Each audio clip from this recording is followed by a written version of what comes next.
Hello everyone. चलिए आज का हमारा महत्वपूर्ण प्रश्न देखिए। छत्तीसगढ़ का पहला रूरल इंडस्ट्रियल पार्क कहाँ विकसित किया गया है? 4 ऑप्शन दिए गए हैं। इनमें से सही जवाब है कुलगांव कांकेर में। छत्तीसगढ़ का पहला रूरल इंडस्ट्रियल पार्क कुलगांव में विकसित किया गया है। कुलगांव कांकेर जिले में आता है। छत्तीसगढ़ के पहले रूरल इंडस्ट्रियल पार्क ने कांकेर जिले के कुलगांव में आकार ले लिया है, जिसे गांधी ग्राम का नाम दिया गया है। क्लियर है? यहाँ छोटे छोटे कुटीर उद्योगों के लिए जरूरी अधोसंरचना विकसित की गई है और ग्रामीणों को जोड़कर उत्पादन का काम भी प्रारंभ हो चुका है। इस पार्क में 13 से अधिक आजीविका संबंधी गतिविधियां संचालित की जा रही है। कुलगांव में ध्यान देंगे, कुलगांव में वन विभाग ने ग्रामीणों के लिए लघु वनोपजों के वैल्यू एडिशन पर आधारित आवासीय प्रशिक्षण केंद्र भी शुरू किया है। मुख्यमंत्री भूपेश बघेल ने हाल ही में भेंट मुलाकात कार्यक्रम के दौरान कुलगांव गांधीग्राम में छत्तीसगढ़ के प्रथम रूरल इंडस्ट्रियल पार्क का लोकार्पण किया। अगला प्रश्न, छत्तीसगढ़ के किस क्षेत्र को कौशल विकास के क्षेत्र में राष्ट्रीय अवार्ड से सम्मानित किया गया है? 4 ऑप्शन दिए गए हैं। सही जवाब है दंतेवाड़ा। छत्तीसगढ़ के दंतेवाड़ा को कौशल विकास के क्षेत्र में राष्ट्रीय अवार्ड से सम्मानित किया गया है। यह पुरस्कार नई दिल्ली के जनपथ रोड स्थित डॉक्टर अंबेडकर इंटरनेशनल सेंटर में आयोजित समारोह के दौरान किया गया। आपको बता दें कि इस अवार्ड के लिए छत्तीसगढ़ राज्य से 2 जिलों दंतेवाड़ा और महासमुंद का चयन किया गया था और दंतेवाड़ा को कौशल विकास के क्षेत्र में राष्ट्रीय अवार्ड से सम्मानित किया गया। अगला प्रश्न, कराटे एसोसिएशन ऑफ छत्तीसगढ़ के उपाध्यक्ष कौन चुने गए हैं? सही जवाब है सेसाई आदिल खान चुने गए हैं। नए छत्तीसगढ़ पदाधिकारियों का चयन किया गया है। इसमें पूर्व के सह सचिव राजनांदगांव सेसाई आदिल खान को छत्तीसगढ़ कराटे उपाध्यक्ष नियुक्त किया गया है। अगला प्रश्न, छत्तीसगढ़ भारोत्तोलन संघ के सह सचिव कौन बने हैं? सही जवाब है अमित आजमानी बने हैं। छत्तीसगढ़ भारोत्तोलन संघ के सह सचिव अमित आजमानी बने हैं। राजनांदगांव भारोत्तोलन संघ अध्यक्ष अमित आजमानी प्रदेश भारोत्तोलन संघ के सह सचिव बने। आजमानी जय भवानी व्यायामशाला राजनांदगांव के संचालक भी हैं। हाल ही में वहां की महिला खिलाड़ी Gyaneshwari world weight lifting championship Greece में सिल्वर मेडल प्राप्त किया। अगला प्रश्न, निम्न में से किस राज्य के वन्य जीव बोर्ड ने हाल ही में 12 नए संरक्षण भंडार और 3 वन्य जीव अभयारण्य को मंजूरी दे दी है? सही जवाब है महाराष्ट्र। इन संरक्षित क्षेत्रों का क्षेत्रफल लगभग 1000 वर्ग किलोमीटर होगा। इसमें 692.74 वर्ग किलोमीटर का क्षेत्र संरक्षण भंडार के लिए होगा।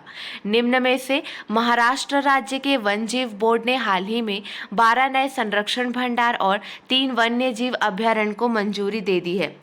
अगला प्रश्न, केंद्रीय गृह मंत्री अमित शाह ने हाल ही में किस शहर में राष्ट्रीय जनजाति अनुसंधान संस्थान का उद्घाटन किया है? सही जवाब है दिल्ली। केंद्रीय गृह मंत्री अमित शाह ने हाल ही में दिल्ली शहर में राष्ट्रीय जनजाति अनुसंधान संस्थान का उद्घाटन किया है। यह राष्ट्रीय स्तर का एक प्रमुख संस्थान होगा। यह शैक्षणिक, विधायी और कार्यकारी क्षेत्रों में जनजातीय चिंताओं, मामलों और मुद्दों का एक प्रमुख केंद्र बन जाएगा। अगला प्रश्न, 2022 पर्यावरण प्रदर्शन सूचकांक में 180 देशों की सूची में भारत कौन से स्थान पर रहा है? सही जवाब है 180वें स्थान पर रहा है।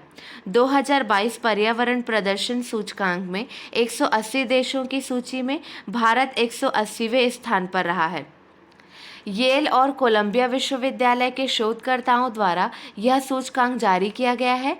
डेनमार्क विश्व के सबसे स्थायी देश के रूप में पहले स्थान पर रहा है। अगला प्रश्न, कौन सी राज्य सरकार एंड्रॉयड ऐप शैली को जल्द ही लॉन्च करेगी? सही जवाब है केरल। केरल राज्य सरकार एंड्रॉयड ऐप शैली को जल्द ही लॉन्च करेगी। इसका उद्देश्य केरल राज्य में लोगों के बीच जीवन शैली की बीमारियों का निदान और नियंत्रण करना है।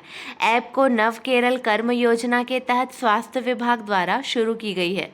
अगला प्रश्न, छत्तीसगढ़ का कौन सा क्षेत्र पहली बार सबसे गर्म रहा है? सही जवाब है मुंगेली। बिलासपुर का हिस्सा रहे मुंगेली ने तापमान के मामले में बिलासपुर को भी पीछे छोड़ दिया है। मुंगेली प्रदेश में सबसे ज़्यादा गर्म है। छत्तीसगढ़ में पहली बार मुंगेली लगातार सबसे गर्म रहा है। अगला प्रश्न, छत्तीसगढ़ में जगार 2022 का शुभारंभ किसने किया? सही जवाब है श्री चंदन कश्यप ने शुभारंभ किया है। जगार 2022 का हस्तशिल्प विकास बोर्ड के अध्यक्ष श्री चंदन कश्यप ने शुभारंभ किया है। राजधानी रायपुर के छत्तीसगढ़ पंडरी हाट परिसर में आयोजित किया गया। साथ ही उन्होंने इस दौरान हाट बाजार परिसर में ही बिलासा एम्पोरियम का भी शुभारंभ किया। अगला प्रश्न, प्रदेश में परवरिश के चैंपियन और नवाकुर कार्यक्रम का शुभारंभ किसने किया है? सही जवाब है अनिला भेड़िया ने शुभारंभ किया है। नवाकुर कार्यक्रम प्रारंभिक बाल्यावस्था देखभाल और शिक्षा पर एक ई लर्निंग पाठ्यक्रम है। इसका उद्देश्य बच्चों की देखभाल और शिक्षा के लिए आंगनबाड़ी कार्यकर्ताओं और पर्यवेक्षकों का क्षमता संवर्धन करना है। परवरिश के चैंपियन कार्यक्रम का उद्देश्य बच्चे के पालन पोषण में माता पिता की उत्तरदायी भूमिका शुरू करना है। कार्यक्रम के तहत परवरिश के चैंपियन किट प्रदान की जाएगी। अगला प्रश्न, बस्तर के प्रसिद्ध किस कला को सीखने के लिए तेलंगाना राज्य के कलाकार आसना स्थित बादल एकेडमी में प्रशिक्षण प्राप्त कर रहे हैं? सही जवाब है ढोकरा कला। ढोकरा कला से जुड़े परिवार के सदस्य पुश्तैनी कला का प्रशिक्षण दे रहे हैं। ढोकरा शिल्प पीतल धातु में विभिन्न जीव जंतुओं की आकृतियों का ढलाई किया जाता है। बस्तर ढोकरा आर्ट 15 दिवसीय प्रशिक्षण लेने के लिए तेलंगाना राज्य के 19 प्रतिभागी पहुंचे हैं। इसका प्रशिक्षण आसना स्थित बादल एकेडमी में 2 जून से 17 जून तक आयोजित किया गया है। अगला प्रश्न, Chhattisgarh state power distribution company limited Durg क्षेत्र के अंतर्गत बेमेतरा संभाग के मैदानी अमलों में कार्यरत विद्युत कर्मियों हेतु कब 1 दिवसीय सेफ्टी परेड कार्यशाला का आयोजन किया गया? सही जवाब है 6 जून 2022 को इसका आयोजन किया गया। विद्युत दुर्घटना से बचाव व उसके उपायों को लेकर कार्यशाला हुई। अगला प्रश्न, छत्तीसगढ़ के कितने डॉक्टर्स को हेल्थ प्राइड अवार्ड से नवाजा गया है? सही जवाब है 32 डॉक्टर्स को हेल्थ प्राइड अवार्ड से नवाजा गया है। इस दौरान शहर के तमाम प्रसिद्ध डॉक्टर का सम्मान किया गया। रायपुर में Dainik Bhaskar health pride award का आयोजन किया गया। ऐसे चिकित्सकों को भी इस सम्मान समारोह में शामिल किया गया जिन्होंने कोविड-19 के मुश्किल वक्त के बीच लोगों की सेवा की। चलिए, आपके लिए 2 प्रश्न हैं, इसका सही जवाब आपको कमेंट सेक्शन में देना है। छत्तीसगढ़ के बिलासपुर से किसका चयन women's under 19 international cricket academy tournament में किया गया है? अगला प्रश्न, निम्न में से किसने हाल ही में सरकार की ई संजीवनी टेलीमेडिसिन सेवा का एकीकरण करने की घोषणा की है? कल के हमारे प्रश्न का सही जवाब देखिए।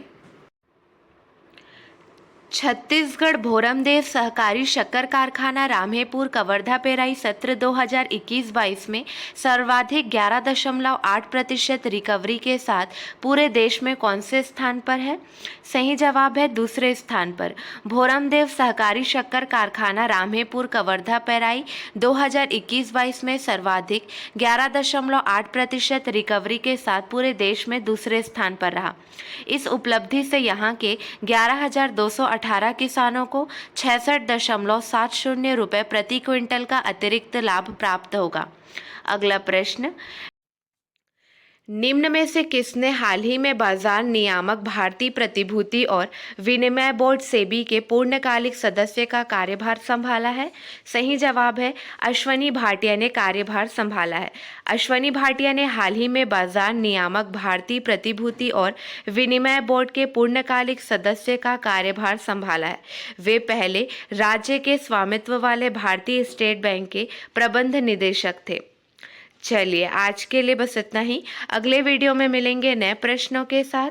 Keep watching and keep learning.